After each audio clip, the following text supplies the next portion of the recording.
तुम्ही इथे लागले आम्हाला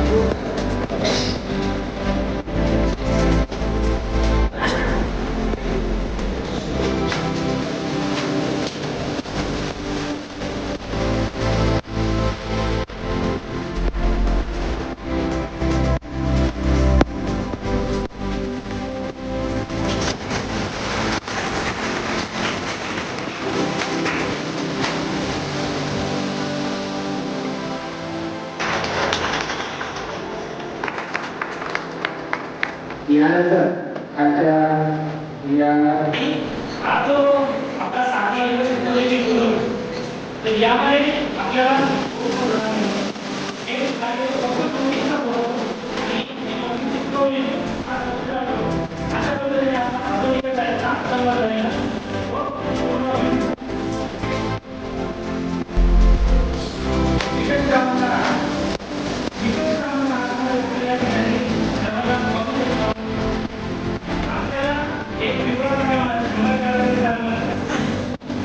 नमस्कार सगळ्यांना.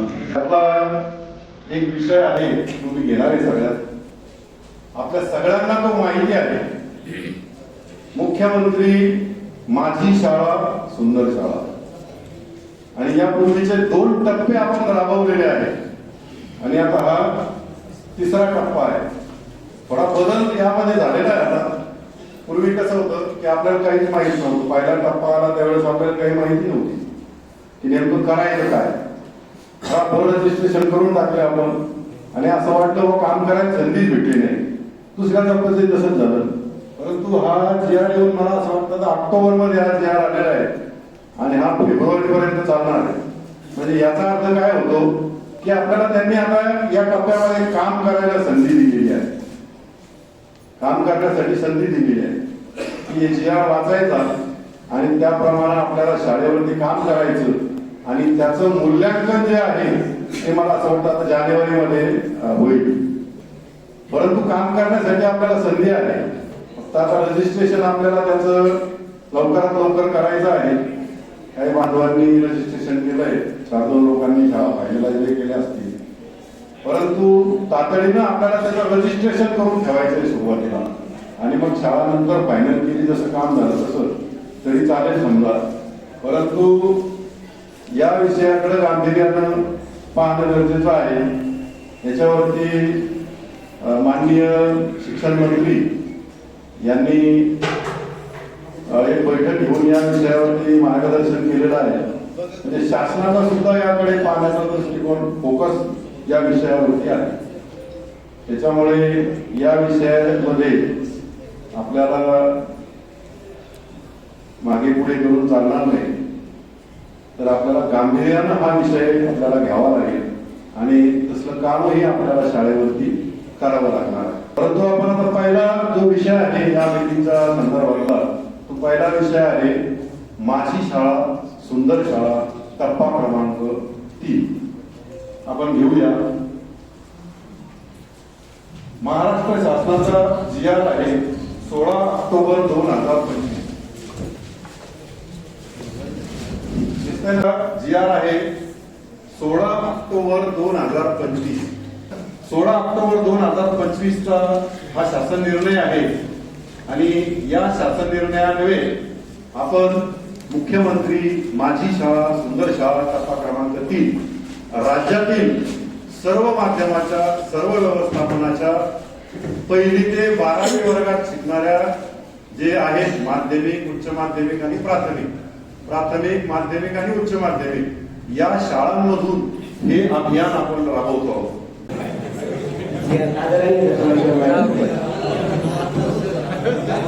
नमस्कार सर्वांना. नमस्कार. आपण आता शांत बसलं तर मी अगदी 10 मिनिटात सांगणार आहे, कारण आपण रोज आढावा घेत असतो त्या त्या गोष्टींचा. आज आपण या शैक्षणिक वर्षामध्ये प्रथमतःच भेटलो आहोत सर्व मुख्याध्यापक आणि आपण समोरासमोर. आपण रोज आपले जे काही मोबाईल्स आहेत किंवा व्हॉट्सअप आहे त्याच्याद्वारे आपण भेटत असतो, परंतु प्रत्यक्षात आपण भेटतो त्याचं कारण असं आहे की मुख्यमंत्री माझी शाळा सुंदर शाळा हे अतिशय महत्वपूर्ण असं शासनाचं अभियान आहे आणि यामध्ये 100% शाळांनी रजिस्ट्रेशन करणं हे मॅन्डेटरी आहे. त्याचं कारण असं आहे की आपण ज्या काही स्थानिक स्वराज्य संस्थेच्या शाळा असतील किंवा शासकीय अनुदानित असतील त्या शासनाशी रादर आपण असं म्हणू की सर्व शाळा ज्या आहेत त्या शासनाशी बांधील आहेत, कारण शासनाच्या परवानगीशिवाय त्या असू शकत नाही. आणि त्यामुळे शासनाने जे काही आपल्याला अभियान दिलेलं आहे त्याच्यामध्ये जे काही मुद्दे आहेत ते आपल्या शाळेच्या विकासासाठी आणि उद्दिष्टासाठी महत्वपूर्ण असतात. त्यामुळे आपल्याला रजिस्ट्रेशन करायचे. आपलं रजिस्ट्रेशन अतिशय कमी आहे, तर आजपासूनच आपल्याला रजिस्ट्रेशन वाढवायचंय आणि फायनलाइज जे आहे ते तुम्ही जशा पद्धतीने तुमची फायलिंग करताय तशा पद्धतीने तुम्ही तुमचे मुद्दे जे आहेत ते फायनलाइज करायचे. कसं असतं, कुठलीही स्पर्धा जिंकायची असेल तर आपल्याकडे काय आहे हे सांगून मोकळं व्हायचं असतं, तर त्याचा आपल्याला पुरावे द्यावे लागतात. आणि जेवढ्या चांगल्या पद्धतीने तुम्ही ते पुरावे तयार कराल, म्हणजे प्रत्येक मुद्दा जर तुम्ही तुमची फाईल तयार केली तशा पद्धतीचे पुरावे जोडले प्रत्येक मुद्द्याला, तर तुम्ही त्या स्पर्धेमध्ये चांगल्या पद्धतीने उतरू शकता. यातले 50% पेक्षा जास्त रादर 70% पर्यंतचे मुद्दे जे आहेत ते प्रत्येक शाळेमध्ये होत असतात, पण आपण त्याचे डॉक्युमेंटेशन ठेवत नाही. तर त्याचं डॉक्युमेंटेशन आपल्याला करावं लागेल आणि योग्य डॉक्युमेंटेशन केलं तरच आपल्याला परीक्षेत मार्क मिळतात. कारण आपण सगळे परीक्षा दिलेलो आहोत. आपल्याला 30 तासामध्ये 100 मार्काचा पेपर लिहायचा होता. प्रत्येक मार्काला काही वेटेज असतं, तर 5 मार्काचा जो प्रश्न आहे त्याला जर आपण 20 पेजेस लिहिले तरी आपल्याला 5 पैकीच गुण मिळणार आहेत. आणि समजा आपण 20 मार्काचा प्रश्न आहे आणि त्याला जर आपण अर्धाच पेज दिला तर आपल्याला अतिशय कमी गुण मिळतील. तर त्यामुळे ही गोष्ट लक्षात ठेवा, कुठलीही स्पर्धा जिंकत असताना आपले पुरावे तशा पद्धतीचे आणि तशा खोलीचे असले पाहिजे. त्यामुळे फायलिंग जी आहे ती चांगल्या पद्धतीने झाली पाहिजे. तर अतिशय सुंदर अशा पद्धतीने आदरणीय महाजन सरांनी आपल्याला मुख्यमंत्री शाळा सुंदर शाळा याबाबतचा GR समजवलेला आहे. मला माहिती आहे की कोणीच एवढा मन लावून GR वाचलेला नव्हता आणि त्यासाठीच आपण मीटिंग घेतली होती. यानंतरचा जो सर्वात महत्वपूर्ण असा विषय आहे तो म्हणजे VSK पोर्टलवर तुमची जी चॅटबॉट जे आहे त्यावर आपली अटेंडन्स जी आहे ती अतिशय कमी आहे आणि ही अटेंडन्स आपल्याला भरणं हे गरजेचं आहे. त्याचं कारण असं आहे की प्रत्येक ठिकाणी जी आपण अटेंडन्स ही नेमणार आहोत किंवा आपण ज्या ठिकाणी नोंदवणार आहोत त्याचं रिलेशन आता प्रत्येक क्षेत्राशी होणार आहे. पहा, सगळं आपलं जे आहे ते डिजिटलायझेशन झाले, प्रत्येक गोष्ट इंटरलिंक्ड झालेली आहे. तुमच्याकडे किती विद्यार्थी आहेत, किती विद्यार्थी दररोज प्रेझेंट असतात. आपण काय करतो, ऑफलाईन आपण तशा पद्धतीने रेकॉर्ड ठेवू शकतो, परंतु ऑनलाईन एकदा आपण नोंदलेलं रेकॉर्ड जे आहे त्याच्यामध्ये आपल्याला फारशी पाडाफोड करता येत नाही आणि त्यामुळे दररोज आपली चॅटबॉटवर आपली जी काही अटेंडन्स आहे ती नोंदणं अतिशय गरजेचं आहे. त्यासाठी ज्या काही समस्या येत होत्या, जे काही शिक्षक ट्रान्सफर झालेले आहेत त्यांनी तिकडून आपण स्वतः रिलीज व्हायचं. म्हणजे जे पूर्वीच्या ठिकाणी जे नोकरीला होते तिथे जर तुमचा नंबर नोंदलेला असेल तर तिथून रिलीज व्हायचा आहे आणि इकडे जिथं तुम्ही म्हणजे ज्या ठिकाणी तुमची अपॉइंटमेंट झालेली आहे तिथं तुमची नोंदणी करून आपापल्या वर्गांची अटेंडन्स भरायची आहे. तर ही फार मस्त आहे. आणि आता उद्या परवा आयुक्त साहेबांची VC असेल. आयुक्त साहेबांच्या VCला केंद्र प्रमुख सुद्धा जॉईन असतात हे लक्षात घ्या.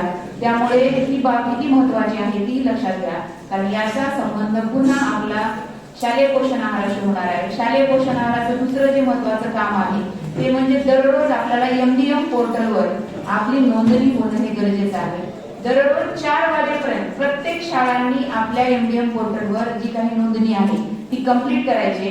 सायंकाळपर्यंत कुठल्याही केंद्र प्रमुखांना किंवा कुठल्याही शालेय पोषण आहाराचे जे आपले तालुक्याचं काम पाहतात राखुंदे सर, त्यांना तुम्हाला पर्सनली फोन करावा लागेल याची परिस्थिती येता कामा नये. आणि तशा संदर्भात आपण पत्र पण काढणार आहोत आणि ती जबाबदारी मुख्याध्यापकांची आहे.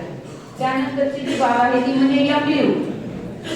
म्हणजे मेंडेटरी बायोमेट्रिक अपडेशन करायचे आपल्याला विद्यार्थ्यांचं 5 ते 17 वर्षापर्यंत, 5 ते 15 आणि 15 ते 17 अशा दरम्यान 2 टप्पे आहेत आणि आपली ही संख्या फार मोठी आहे. मला वाटते 5 ते 15 पर्यंतची 4000 समथिंग आहे आणि त्याची आपोआप आहे ती 5000 आहे. तर त्यासाठी आपण कॅम्प लावलेले आहे. तर कॅम्प लावलेले असताना जवळच्या ज्या काही शाळा असतील त्यांनी तिथं जायचं आहे आणि आपल्या विद्यार्थ्यांची मोफत अशा पद्धतीची मेंडेटरी बायोमेट्रिक अपडेशन जे आहे ते आपल्याला करायचं आहे. ते सुद्धा आपल्याला 100% करणं हे गरजेचं आहे. त्याच्यानंतर आपलं आधार व्हॅलिडेशन, आपलं आधार व्हॅलिडेशन अतिशय चांगलं आहे. आपल्या टीचर प्रोफाईल असेल, कोणाला अडचण आहे काही अडचण असेल तर मला विचारा. आपलं आधार अपडेशन असेल किंवा अपार अपडेशन, आपलं आधार अपडेशन 98 पॉईंट वर आहे, परंतु आपलं अपारचं जे आहे ते काम कमी आहे. त्यामुळे ज्या विद्यार्थ्यांचे अपार आयडी राहिलेले असतील तर ते अपार आयडी आपल्याला पटकन त्याची नोंदणी करायची आहे. त्याच्यानंतरचा जो महत्वाचा मुद्दा आहे की आपण 17 सप्टेंबरला आपल्या जिल्ह्याने एक उपक्रम म्हणजे नियोजित केलेला होता, परंतु अतिवृष्टी झाली आणि तो उपक्रम आपला काय झालेला आहे की तो आपल्याला कॅन्सल करावा लागला एक वेळेला. तर राज्यानं आता उपक्रम सुरू केलेला आहे की 26 जानेवारीला आपल्याला संगीतमय कवायत द्यायची, जी आपण 15 ऑगस्टला सुद्धा घेतली होती.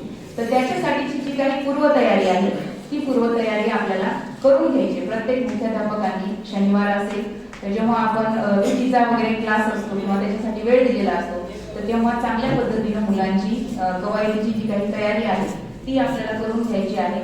त्याच्यानंतर तुम्हाला आपल्या केंद्र स्तरावरून केंद्र प्रमुख असतील किंवा साळवे सर असतील त्यांनी एक काही गोष्टी सांगितलेल्या असतील की तुमच्या शाळेचा 7-12 द्या किंवा काय 8चा उतारा द्या किंवा शाळेची स्थापनाचं वर्ष कधीचं आहे किंवा त्यांचं लॉन्जिट्यूड आणि लॅटिट्यूडचं ॲक्युरेट जी काही मोजमाप आहे तर ती पटकन आपल्याला ती माहिती जी आहे ती माहिती क्षणी त्या ठिकाणी द्यायची. कारण आपल्याला ऑनलाईन त्याचं जिओ टॅगिंग करायचं, संपूर्ण आपल्याला जिल्हा परिषद शाळांचं जिओ टॅगिंग हे मेंडेटरी आहे आणि त्यासाठी लवकरात लवकर ती माहिती द्या. तसं आपल्या तालुक्याचं काम या बाबतीतही जिल्ह्यामध्ये पहिल्याच नंबरला आहे. आपलं जवळजवळ 50% पेक्षा जास्त काम झालेलं आहे. तर उर्वरित मुख्याध्यापकांनी लवकरात लवकर जे काही तुमची फाईल्स असतील तर त्या PDF करून तशा पद्धतीने सेंड करायच्या. त्याच्यानंतर आता नवोदयाचीच परीक्षा जी आहे ती मला वाटते 13 तारखेला आहे. तर त्याच्या संदर्भात कालच मी पाहिलं की चिपाटे सरांनी चांगल्या पद्धतीने उपक्रम घेतला होता. तर आपल्याकडे मागच्या वर्षी सुद्धा परीक्षा झालेल्या होत्या, त्याचे काही पेपर्स असतील तर त्याचा सराव वगैरे मुलांचा घ्यावा. जास्तीत जास्त मुलं कशी त्यामध्ये प्रावीण्याने पास होतील याकडे आपल्याला लक्ष द्यायचं आहे. त्यानंतर आता सगळ्यात महत्वाचं आणि सर्व खाजगी किंवा आपले जिल्हा परिषद असतील तर जास्त जर बघितलं तर खाजगी ज्या काही संस्था आहेत त्याच्याशी महत्वाचा मुद्दा असा आहे की आपली पट पडताळणी होणार आहे आणि ही राज्य स्तरावरून आलेला हा उपक्रम आहे आणि त्यासाठी तुमचं प्रवेश निर्गम रजिस्टर असेल, तुमची हजेरी असेल आणि तुमच्या वर्गातील विद्यार्थ्यांची उपस्थिती असेल आणि तुम्ही संच मान्यतेसाठी जेवढे विद्यार्थी दाखवलेले आहेत ती विद्यार्थी असेल तर या सगळ्या संख्या ज्या आहेत त्या तंतोतंत जुळल्या पाहिजे. त्यामध्ये कुठल्याही पद्धतीचं काहीही व्हॅरिएशन आपल्याला दिसता कामा नये. तशा पद्धतीचं जर झालं तर आपल्याला कडक अशा सूचना आहेत की जो काही संबंधित व्यक्ती असेल त्याच्यावर कारवाई जी आहे किंवा जबाबदारी जी आहे ती निश्चित केली जाईल. त्यामुळे हे सर्व जे काही आपलं रेकॉर्ड आहे ते सर्व रेकॉर्ड अपडेट असणं हे फार गरजेचं आहे. आता डिसेंबर महिना आहे त्यामुळं सगळ्यांचे रेकॉर्ड अपडेट असणं हे गरजेचं आहे आणि असेलच तर आपली पटपडताळणी केव्हाही होऊ शकते. त्याच्यानंतरचा दुसरा जो मुद्दा आहे तो म्हणजे साहित्य संमेलन आहे. तर दरवर्षीप्रमाणे मला वाटते माननीय देशमुख साहेब यांनी सुरुवात केलेलं शिक्षक साहित्य संमेलन आजही सुरू आहे.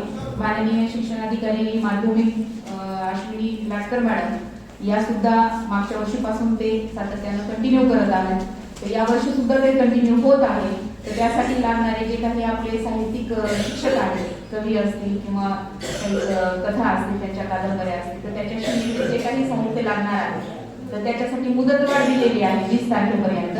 10 तारीख ही लास्ट होती परंतु आणखी मुदतवाढ दिली तर आणखी जास्तीत जास्त शिक्षक जे आहेत ते त्याच्यामध्ये सहभागी होऊ शकतात. त्याचा सहभाग जो आहे तर तो नोंदवू शकतात. त्याच्यानंतर आता सगळ्यात महत्वाचा जो भाग आहे तो असा आहे की आता हा डिसेंबर महिना सुरू आहे. जानेवारी पासून 12वीच्या परीक्षा ज्या आहेत त्या सुरू होणार आहेत. म्हणजे त्यांची प्रॅक्टिकल एक्झाम असेल 10वी आणि 12वी, आणि साधारणतः 10 फेब्रुवारीपासून 12वीच्या परीक्षा ज्या आहेत त्या सुरू होणार आहेत.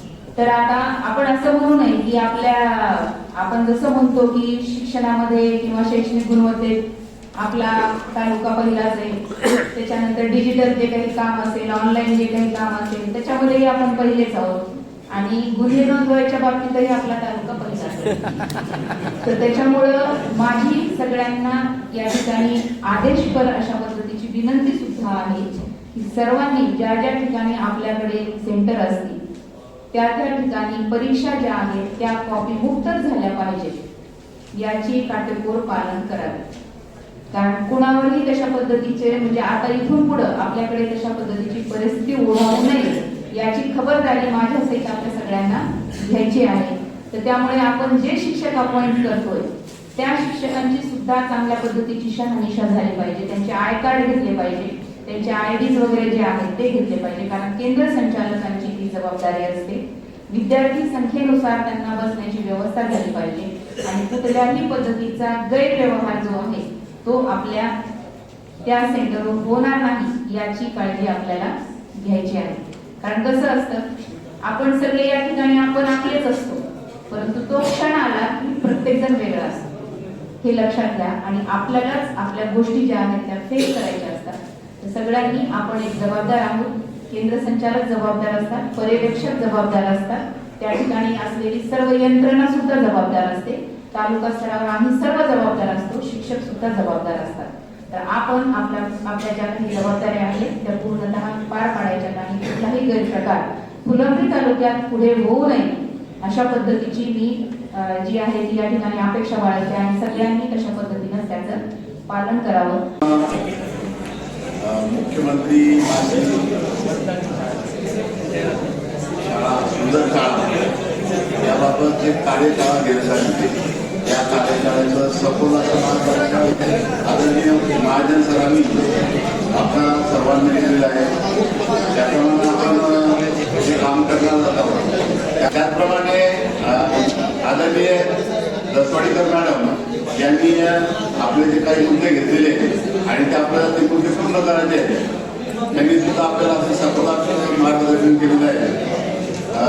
तर त्यांचे सुद्धा मी या ठिकाणी आपल्या सर्वांच्या वतीनं मी आभार मानतो. त्याचप्रमाणे आपल्यासाठी हा जो हॉल उपलब्ध करून दिला त्याबद्दल मित्र साधना शिक्षण संस्था मातृकर कॉलेज यांच्या पूर्ण स्टॉपची त्यांनी आपल्याला सर्व काही मदत केली त्याबद्दल मी आपल्या तालुक्याच्या वतीनं मी त्यांचे आभार मानतो. आणि मॅडमच्या आणि सरांच्या परवानगीनं आपला आजचा कार्यक्रम संपला असंच आहे.